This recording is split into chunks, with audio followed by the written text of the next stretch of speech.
नमस्कार, MP news cast में आपका स्वागत है। मैं हूं आपके साथ आशी तिवारी। देश दुनिया की तमाम बड़ी खबरों के लिए बने रहिए हमारी न्यूज के। सिवनी सरकारी विभागों में काम करने वाले आउटसोर्स अस्थायी ठेका कर्मचारियों के साथ हो रहे अन्याय को समाप्त करने के लिए आउटसोर्स कल्चर समाप्त करने बाबत आज रैली निकाली गई और कलेक्टर को ज्ञापन सौंपा। ज्ञापन में उन्होंने लिखा कि सरकारी विभागों में आउटसोर्स में काम करने वाले 5 लाख से अधिक आउटसोर्स अस्थायी कर्मचारी आउटसोर्स एजेंसी एवं अधिकारियों की मिलीभगत से आर्थिक अन्याय का शिकार है। इन्हें न तो शासन द्वारा निर्धारित न्यूनतम वेतन मिलता है और न ही पीएफ की कटौती की सुविधा हासिल। कभी भी नौकरी से निकाल दिए जाने का खतरा हमेशा बना रहता है। विभिन्न विभागों से हजारों कर्मचारी निकाले जा चुके हैं। माननीय मुख्यमंत्री के नाम ऑल डिपार्टमेंट आउटसोर्स अस्थायी ठेका कर्मचारी संयुक्त मोर्चा की तरफ से उन्होंने आग्रह किया है कि नौकरी में लगे युवाओं को अन्याय से मुक्ति दिलाने के लिए आउटसोर्स कल्चर को तत्काल समाप्त किया जाए। जब तक आउटसोर्सिंग प्रथा समाप्त नहीं होती तब तक 12 दिसंबर 2019 को कमलनाथ जी की सरकार में जारी श्रम आयुक्त मध्य प्रदेश शासन के आदेश एवं न्यूनतम वेतन दिए जाने के नियम पर अमल करते हुए केंद्र के समान इन कर्मचारियों के साथ न्याय किया जाए और आउटसोर्सिंग कर्मचारी की उम्र 45 से 62 साल तक किया जाए। सिवनी से राजकुमार ठाकुर की रिपोर्ट।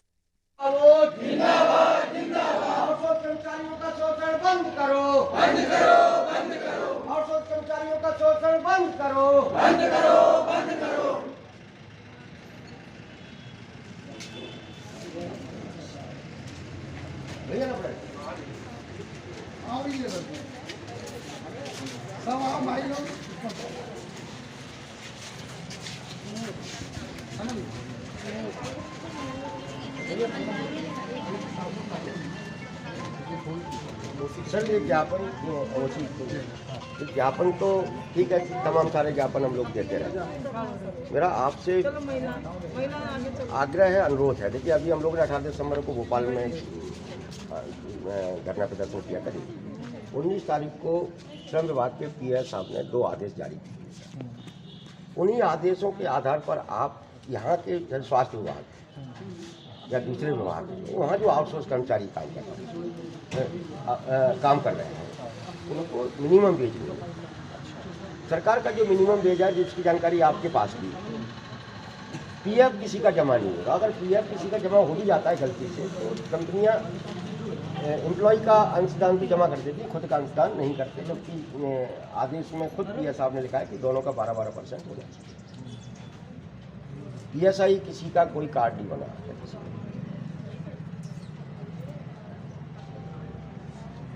तो ये जो पूरी स्थितियां हैं, ये भविष्य निधि के बारे में स्पष्ट उन्होंने लिखा है कि 12-12%। लेकिन आप ये तो आप लोगों की भी चर्चा भाई ये एक तरीके का शोषण है। मतलब कुछ तो रीजन बताते हैं। कुछ नहीं, कर्मचारी अगर उस चीज़ के लिए आवाज़ उठाता तो उसको निकाल दिया। पूरे के रीजन है काम से बंद कर देंगे कि आवाज़ उठाए। गवर्नमेंट संस्था तो रखे नहीं गए, लेकिन ठेकेदार की रिस्पॉन्सिबिलिटी है, पैसा देना चाहिए। वैसे तो ये रिस्पॉन्सिबिलिटी ठेकेदार की नहीं, ठेकेदार की नहीं है सर, ये सरकार की रिस्पॉन्सिबिलिटी है। सरकार ने अपना काम कराने के लिए, क्योंकि ये कोई खेत में काम करने वाले लोग नहीं है किसी के, या किसी दुकान पर काम नहीं करते, सरकारी विभागों में काम करते हैं। सरकार ने अपने सरकारी विभागों का काम सुचारू रूप से चलता रहे उसकी व्यवस्था बनाने के लिए उस विभाग के प्रमुख को कहा है कि आप कुछ एम्प्लॉय हायर कर सकते हैं। ये व्यवस्था 10-15 साल से लागू है, तो अब बड़े रूप में सामने आ रही है। और जो थोड़े बहुत लोग नहीं हैं, ये संख्या अपने ही स्वास्थ्य विभाग में जारी है।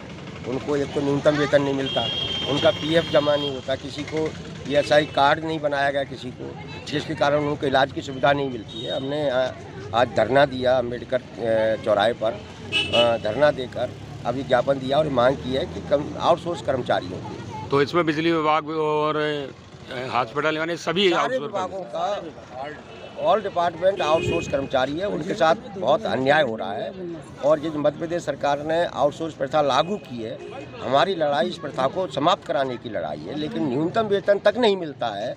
हम ये भी मांग कर रहे हैं भाई न्यूनतम वेतन दो और इस प्रथा को समाप्त करो, क्योंकि सरकारी काम करते हैं सारे के सारे कर्मचारी, सरकार का वह काम करते हैं जो सरकारी 1-1 लाख वाले कर्मचारी की जो काम करते हैं। अगर अभी ये मांग आपकी पूरी नहीं होती तो अगला कदम क्या होगा? हम लोगों ने अभी 18 दिसंबर को भोपाल में हल्ला बोल आंदोलन किया था। हम 13 फरवरी को वल्लभ भवन के सामने जहां पॉलिसी बनती है वहां उपवास पर बैठने वाले हैं। वल्लभ भवन पर हम इसलिए बैठने वाले हैं कि आज से 20 साल पहले उमा भारती जी ने उसी वल्लभ भवन से दैनिक वेतनभोगियों के लिए उपवास की शुरुआत की थी, लेकिन वो वहां से भाग गई थी। लेकिन 20 साल में दैनिक वेतनभोगियों से बुरी स्थिति आउटसोर्स कर्मचारी की। तो हम उमा भारती ने जो 20 साल पहले जिस लड़ाई को शुरू किया था, हम उसको अब आगे बढ़ा रहे हैं 13 तो फरवरी कल से। भी आई थी सिवनी, आपने उनसे मुलाकात नहीं की? हमने छिंदवाड़ा में मुलाकात की थी ना। अच्छा। उन्होंने कहा कि आप कीजिए, हम आपका साथ देंगे।